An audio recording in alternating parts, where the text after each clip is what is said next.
représentation graphique d'une densité gaussienne. Donc là, on n'en veut qu'une. Donc je vous ai mis au préalable une petite commande pour qu'on ait bien une seule ligne et une seule colonne, sinon on peut afficher plusieurs graphiques dans un tableau. Donc ici, on va avoir un graphique. Là, vous avez X et Y. X, ça va être une suite de valeurs de moins 4 à 4. Et on aura 200 valeurs. L'idée, c'est que dans une gaussienne, on a à peu près 99,9% des valeurs entre moins 3 et 3,3. Donc là, on prend moins 4,4, on sait qu'on aura pratiquement toute la densité, en tout cas par rapport aux valeurs centrales qu'on utilise habituellement.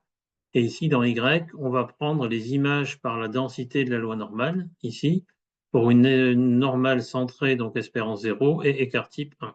Donc là, vous avez X, il va prendre toutes ces valeurs, je vous les affiche même si ce n'est pas fondamental, vous l'avez en bas à gauche. Donc les 200 valeurs évoquées, donc la 199e, la voici, et la 200e, c'est 4, qui était la bande sub de notre suite. Y, que je compile maintenant, donc je suis sur la ligne de Y, je l'exécute, et vous avez Y qui va être pour chacune des valeurs préalables, donc les 200 valeurs de X, vous avez l'image, donc le petit f de X associé. Donc vous avez 200 valeurs X et Y, et là on va représenter un nuage de points que vous connaissez, ou scatterplot en anglais, avec différents paramétrages, vous allez le voir ici. Et comme il y a beaucoup de valeurs, le nuage de points, évidemment en continu, vous donne l'impression que vous avez la densité gaussienne.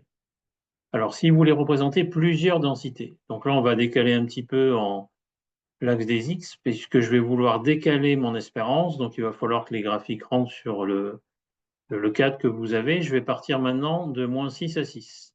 Donc je vais changer X et on va avoir un plot. Donc c'est pour la normale 0,1, vous l'avez ici. Donc par rapport au graphique que vous avez précédemment, on va à moins 6, donc vous avez un trait beaucoup plus plat pour les queues de distribution, puisqu'on a vu qu'on avait déjà pratiquement tout entre moins 4 et 4, même si la formulation est un petit peu grossière. Quand vous voulez rajouter les densités, le plot est toujours en cours quelque part, le graphique ici est actif, et vous rajoutez avec la commande lines. Donc là, je rajoute avec le même X, donc la même plage de moins 6 à 6, les images pour une densité gaussienne d'espérance 0 et d'écart type 2. Et là, ça sera en rouge, vous l'avez là. Donc je compile cette ligne, je suis sur la ligne, je fais run, vous avez l'ajout de la densité gaussienne. Comme l'écart type est plus large, même si l'espérance est la même, vous avez des queues de distribution plus épaisses.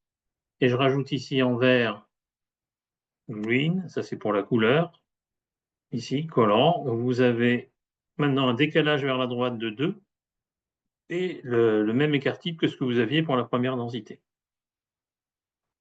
Donc on compile et l'ajout de la courbe verte. Alors on va rajouter de la légende. Le légende ouvert ici. Ah oui, non, j'aurais pu le laisser quand même, puisque c'est l'ouverture de ma parenthèse.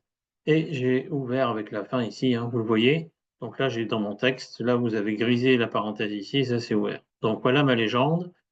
Le petit c, c'est pour mettre sous forme de vecteur, donc vous avez trois valeurs, la n01, la n02, la n21, qui sont du texte, d'où les guillemets que vous avez là. Virgule, donc vous avez une autre commande de légende, donc là c'est top left, ça veut dire qu'on va la mettre en haut à gauche. Par contre, elle n'est pas directement sur le cadre, puisque je l'ai décalée à la fois en largeur et en hauteur de 0,05. Vous pouvez essayer pour voir ce que ça changerait avec d'autres valeurs. Les couleurs, c'est celles qu'on avait mentionnées. Et vous avez ici la taille du texte, donc j'ai diminué le repère étant de 1.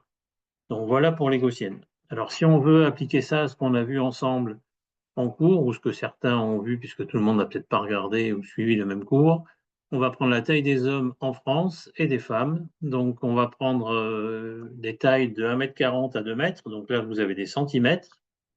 Et on va regarder pour les hommes, donc ça sera en bleu, d'espérance 1,75 m et l'écart type, ça va être la racine de 37,5, puisque la variance de la taille des hommes en France est 37,5.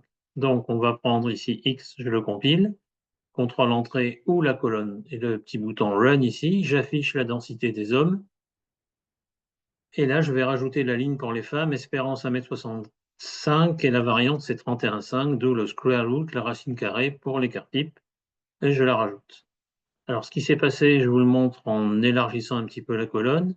J'ai rajouté une limite pour Y sur le premier graphique, qui est le plot, où on a représenté les hommes. J'ai mis 0,07, puisque sinon, on s'arrêtait à peu près ici, et on aurait eu une courbe rouge tronquée, parce qu'il ne va pas remodifier l'ordonnée du graphique, puisque le plot avait déjà été lancé. Donc ça, c'est une remarque que je vous fais en passant. Ensuite, je vais ajouter une légende. Donc là, je vais, de la même manière que tout à l'heure pour les gaussiennes au-dessus, je vais rajouter une légende pour les hommes ici. Et là, je vais afficher un mu. Donc pour afficher un mu, vous avez la commande expression, ou la fonction expression. Et ensuite, j'ai un paste pour concaténer. Ça veut dire on va ajouter, en tout cas mettre côte à côte du texte. Donc on va avoir une normale mu 1m75, sigma 2 égale 37,5. Virgule, donc vous avez le deuxième élément de votre C, de combine de valeurs. C'est comme un petit tableau, si vous voulez, un vecteur. Et on aura notre légende. Donc je l'affiche, elle sera en haut à droite, je la décale un petit peu de 0,02 et on aura les couleurs et le texte correspondant. Je valide. Donc voilà, je dis en haut à droite, oui, top right. Voilà pour notre commande et voilà pour la représentation de densité gaussienne avec une petite illustration en passant.